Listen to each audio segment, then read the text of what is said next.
Let's talk a little bit about AP style and what we need to know in order to make our stories be the best they can be. So the first thing we want to take a look at is the language that we have in AP style, and there's some pretty simple things that actually are more grammar than they are AP, but they're important that we know them, and they're mistakes that students make a lot. So the first thing we need to make sure of is that we don't use sexist pronouns. So we don't say a student should do his work. We would say that a student should do his or her homework. Now notice that we didn't say a student should do their homework because of course their is plural. So we would have a student should do their homework. That's actually a singular noun and a plural pronoun. So it would be students should do their homework. So a student should do his or her homework, students should do their homework. Now in AP we actually have firefighters, not firemen. We have letter carriers, not postmen. We have police officers, not policemen.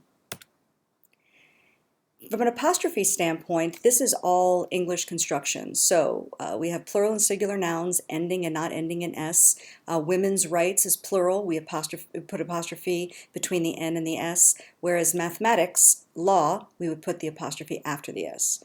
Now in pronouns, mine, ours, theirs never get an apostrophe when we are using letters that we omit. So it's, when it means it is, we use an apostrophe.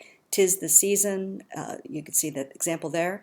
Also omitted figures, so we see 62 of course means 1962, the 20s mean the 1920s. So, and notice that there is no apostrophe on 20s before the S. It doesn't belong to the 20s, it's just, we say that it is an entity of the 20s. And then the plurals of a singular letter, so A's and B's, we would put an apostrophe.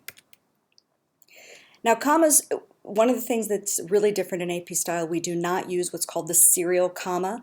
So for breakfast he had orange juice, toast, and eggs. There is no no comma after the word toast. For AP style we would say for breakfast he had orange juice, toast, no apostrophe, and eggs. That's called a serial comma. You see it a lot in English writing. It's a big debate in AP style, the fact that we don't have it, but for your purposes don't use it. Now you have to start to think about how you're going to navigate the AP style book. So how would you punctuate or capitalize a magazine title? That would be under composition titles. How would you mention a teenager crime suspect in a story? That would be under children or juvenile delinquents. So you have to start to think broadly. Some things are specifically mentioned in the AP style book, but some things fall under these kind of categories. How to write the voting outcome of the elections would be under vote tabulation. So in this case, you wouldn't look under election, you'd look under vote tabulation. And how would you write that John Boehner is a Republican from Ohio?